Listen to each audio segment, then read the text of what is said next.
दुनिया की तारीख पर नजर दौड़ाएं तो पता चलता है कि हर सच्चा दानिश्वर, लिखारी, सहाफी और नाकिद जिसने बागियाना रविश अपनाते हुए अपने दौर के मुरव्विजा दकियानूसी निज़ाम और इसके पसे पर्दा किरदारों का चेहरा बेनकाब करने की कोशिश की, उसे जवाब में हर तरह की मुखालिफत, मुश्किलात और फतवों का सामना करना पड़ा। लेकिन इस इम्तहान में सुरखरू वही अहले कलम व दानिश गर्दाने गए जो अपने मौक़िफ़ की सच्चाई पर कायम रहे और इस जद्दोजहद में अपनी जान से गुजर गए। जनरल ज़ियाउल हक के मार्शल लॉ दौर में सिर्फ 48 वर्ष की उम्र में पुरस्कार हालात में इंतकाल कर जाने वाले वारिस मीर ने अपनी जिंदगी हुर्रियत फिक्र के लिए जद्दोजहद करते हुए गुजारी। चुनाचे आज़ादी इजहार, शख्सी आज़ादियों और सचगोई से कमिटमेंट इनकी तहरीरों में जा बजा नजर आती है। वारिस मीर का मौक़िफ़ था कि किसी भी कौम की तरक्की और तनज़्ज़ुली में इसके अहले फिक्र और दानिश का किरदार बुनियादी अहमियत का हामिल होता है। उनकी तहरीरों में कारी को मुसलसल हुर्रियत फिक्र के अलम बरदारों से मिलने का मौका मिलेगा।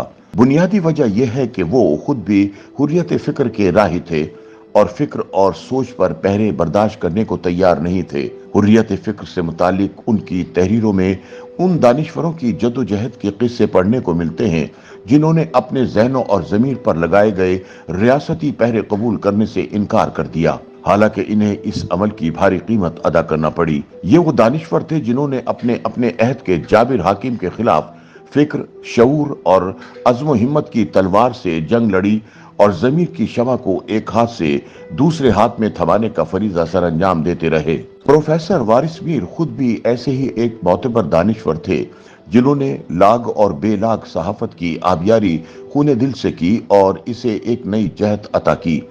आज कई दिहाइयों बाद भी वारिस मीर की तहरीरों का जायजा लिया जाए तो इनमें हमेशगी का अंसर नुमाया नजर आता है और वो आज भी ताज़ा महसूस होती हैं। उन्होंने अपनी तहरीरों में जहां उन दरबारी दानिश्वरों, सहाफियों और अदीबों के बारे में लिखा जिन्होंने दुनियावी ओहदों और आसाइशों की खातिर अपने ज़मीर का सौदा किया, वहीं उन्होंने माजी के उन बाज़मीर और बाकिरदार दानिश्वरों, सहाफियों और अदीबों के बारे में भी बताया जो हुर्रियत फिक्र के राही ठहरे और जिन्होंने तमाम तर लालच और दबाव के बावजूद बमागे दोहल सच लिखा और दुनियावी मसलहतों का शिकार होने से इनकारी रहे। उनकी ज्यादातर काबिल जिक्र तहरीरें जनरल ज़िया के मार्शल लॉ दौर की तख्लीक हैं, जब सहाफत पाबंद सलासल थी और तरक्की पसंद और हुर्रियत पसंद दानिश्वरों को मुल्क दुश्मन और गद्दार करार दिया जाता था। ज़िया दौर में लिखे गए अपने एक मजमून में वारिस मीर लिखते हैं, मुसलमान माशरे ने अपने सियासी उरूज में यकीनन ऐसा इल्म परवर माहौल मुहैया किया था जिसकी गोद में बड़े बड़े तख्लीकी मुफक्किरीन और रिवायत शिकन दानिश्वर परवान चढ़े। ऐसे दानिश्वर जिन्होंने वक्त के हाकिमों के नजरियात और ख्यालात को चैलेंज किया, इनसे इख्तिलाफ किया और माशरे को सरकारी सांचे में ढालने की कोशिश के सामने सीना तान कर खड़े हो गए। उन्होंने सच्चाई के साथ कमिटमेंट की खातिर स्टेट मशीनरी के जुल्म और सितम बर्दाश्त किए, लेकिन इख्तिदार की मसलहतों से मुज़य्यन आहनी टोपी अपने सर पर पहनने से इनकार कर दिया। अपनी एक और तहरीर में जदीद उलूम के मुखालिफ रिज्जत पसंद जहादी मुल्लाओं पर तनकीद करते हुए वारिस मीर लिखते हैं, मैं इन उलमा से इत्तफाक नहीं करता जो कुरान पाक की आयात में साइंसी फार्मूले तलाश करते फिरते हैं, बजाय इसके कि साइंसी फिक्र और सोच अपनाएं और जिंदगी की सच्चाइयां तलाश करें। इकबाल का दावा है कि जो मजहब जदीद अहद के साइंसी मजाक़े तबाह की कोख से जन्म लेने वाले मसाइल की तशफ़ी नहीं कर सकता और वहदत इंसानियत के तसव्वुर की परवरिश नहीं कर सकता, वो मजहब फिर आखिर खत्म होकर रह जाए।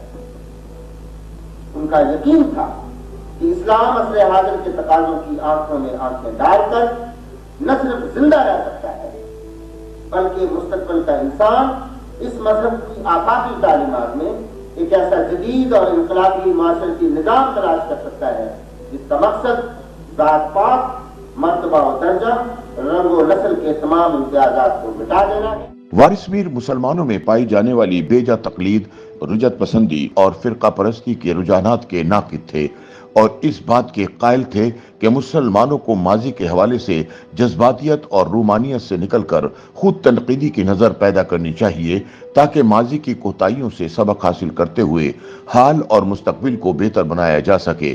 वो इख्तिलाफ राय को बुरा नहीं जानते थे, इससे सोच के नए दर खुलते हैं। ان کے مطابق سوچنا، سوال کرنا، شک کرنا اور انکار کرنا علم و معرفت کی پہلی سیڑھی ہے۔ وہ اس نظریے کے علمبردار تھے کہ پاکستان کا سیاسی اور اقتصادی نظام عوامی خواہشوں کے مطابق تشکیل دیا جانا چاہیے۔ اسی لیے انہوں نے ضیاء مارشل دور میں ریاستی پالیسیوں کی ڈٹ کر مخالفت کی اور انہیں عوامی امنگوں کا قتل عام قرار دیا۔ 25 برس سے زائد عرصے پر محیط اپنے صحافتی کیریئر کے دوران وارث میر نے سیاست میں فوج کی مداخلت کے خلاف لکھنے کے علاوہ جمہوریت، حریت فکر، انسانی حقوق، حقوق نسواں، دائیں اور بائیں بازو کی سیاست اور صحافت، آزادی اظہار اور اجتہاد سمیت سینکڑوں امور پر لکھا۔ جب جنرل ضیاء الحق نے اقتدار پر قبضہ کر کے مارشل لا نافذ کیا تو وارث میر نے اپنی تحریروں میں اس آمرانہ طرز عمل کی شدید الفاظ میں مخالفت کی۔ 1984 میں جب جنرل ضیاء الحق نے اپنے اقتدار کو مزید طول دینے کے لیے اسلام کے نام پر ریفرینڈم کروایا